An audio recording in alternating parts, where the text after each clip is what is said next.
Hi guys, ఈ video సన్నంగా ఉండే అమ్మాయిల కోసం. ఆ దేవుడు వీళ్ళకిచ్చే గొప్ప వరం ఏంటో తెలుసా? వీళ్ళు ఎంత తిన్నా కూడా లావు అవ్వరు. నిజమండి బాబు. అయితే చాలామంది అంటూ ఉంటారు, కొంచెం తిని లావు అవ్వచ్చు కదమ్మా అని చెప్పి. కానీ వీళ్ళు ఎంత తిన్నా కూడా లావు అయితే అవ్వరు. ఆ తినేదంతా ఎక్కడికి పోతుందో అనేది వీళ్ళకే తెలియాలి. నిజం. అయితే వీళ్ళకి సర్వసాధారణంగా కోపం అయితే రాదు. బట్ వన్స్ కోపం వచ్చిందనుకోండి, అవతల వాళ్ళు ఎంత లావుగా ఉన్నా కూడా వీళ్ళ ముందు అంతే ఇంకా.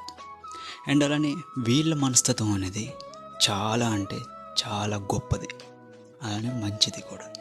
ఎందుకనంటే ఇలా వీళ్ళ కోసం ఎవరు చెడ్డగా మాట్లాడుకున్నా కూడా, లేకపోతే వేరే వాళ్ళతో వీళ్ళ కోసం చెడుగా అనుకున్నా కూడా, వీళ్ళు ఎవ్వరి చెడు అనేది కోరుకోరంట. వీళ్ళు అంత మంచి వాళ్ళంట. అండ్ ఒక మాటలో చెప్పాలంటే, సన్నంగా ఉండే అమ్మాయిలు మాత్రం బంగారం.